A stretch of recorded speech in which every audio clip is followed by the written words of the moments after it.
Hi, I'm Dave Vickers and welcome to the Photo Show. In today's episode, we're going to take a look at 5 cameras you can buy for under £500. Remember, if you like what you see on the Photo Show, please comment, like and subscribe in the boxes below. Let's have a look at 5 cameras for under £500. So the 5 cameras I've chosen here, they're not in any particular order. I'm not doing a 1 to 5. I've just chosen 5 different interchangeable lens cameras from 5 different manufacturers that have a wide range of lenses available, and it'll be a really good starting point if you're starting out in photography for DSLR, and they're all under £500, which is around $600. So the first camera I've chosen is the Canon EOS 700D. In America, this is known as the Rebel T5i. Exactly the same camera, just 2 different names. It comes with an 18 to 55mm lens, and in the UK it's coming in at £499, which in the US is $599. So it's an SLR style camera from Canon, so it's a major make.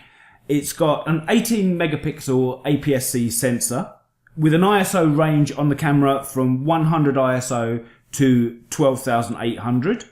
It has a maximum shutter speed of 1/4000th of a second and will shoot 5 frames per second.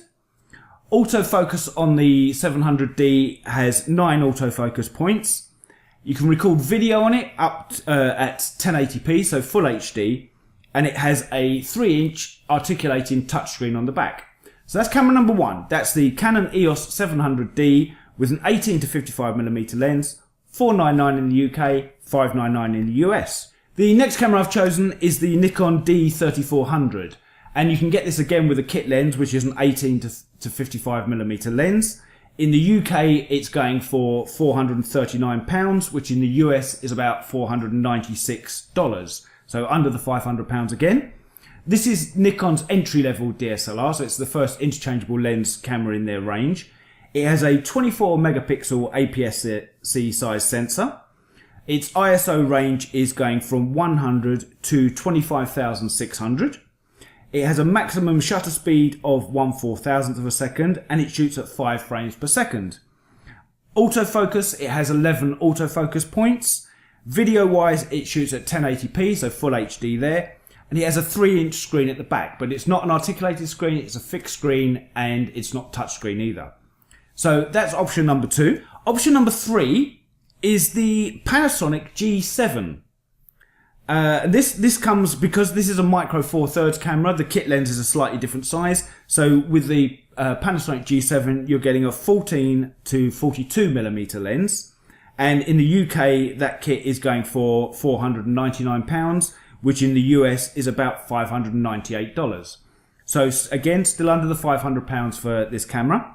As I said, the G7 is a micro 4/3 camera. It has a 16.8 megapixel sensor, and it borrowed some of the features from its bigger brother, the GH4.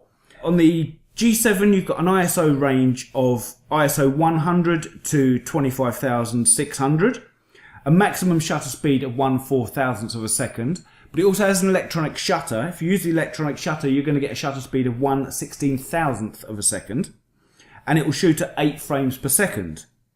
Autofocus is 6 autofocus points, but it uses the same autofocus system as the Panasonic GH4, which is a very good autofocus system. This is the only camera in the ones I've picked that actually shoots in 4K. So video-wise, you're getting 4K video quality out of it. And it has a 3-inch fully articulating touchscreen on the camera as well. So that's camera number 3, was the Panasonic G7. Camera number 4 is the Sony Alpha A6000. Now, this I couldn't find in the price with a kit lens, so this price here is just the body only. But there are plenty of lenses available for the Sony cameras, and also you can get adapters to fit Nikon lenses, Canon lenses, and other lenses as well. A6000 for the body only in the UK is coming out at £449, which in the US is about $550. It's a compact size camera. It's not as big as a DSLR. It'd be ideal for somebody looking at something that's portable and less cumbersome than a DSLR size camera. The A6000 has a 24.3 megapixel APS size sensor.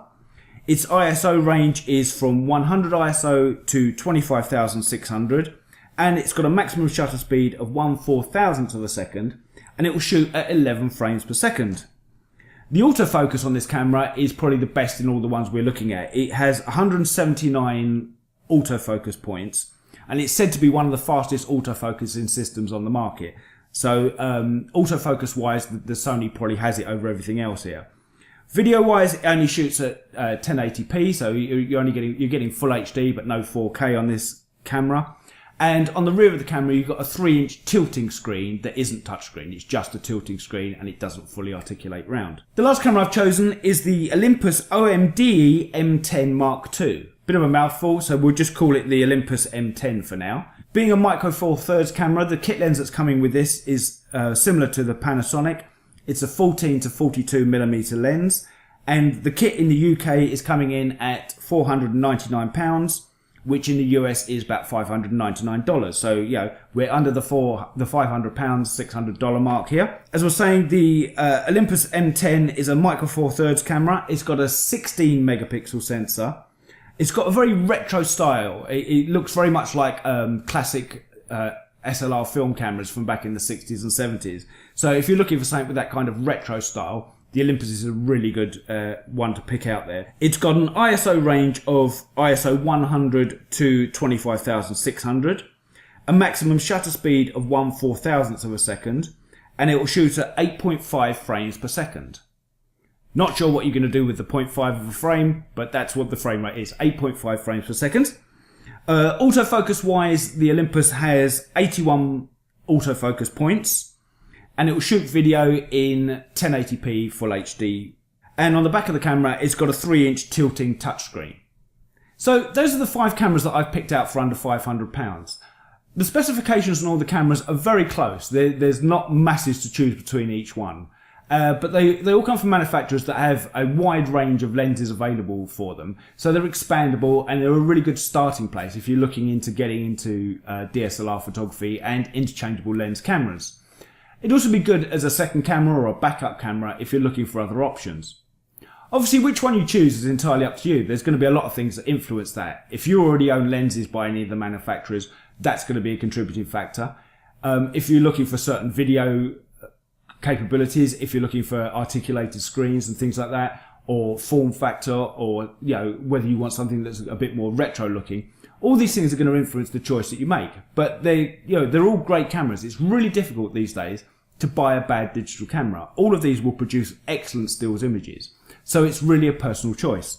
So I suppose the last question to ask is, which one of these would I choose? Now, if it was my money, looking at the specifications on all of the cameras here, the one I would choose is the Panasonic G7.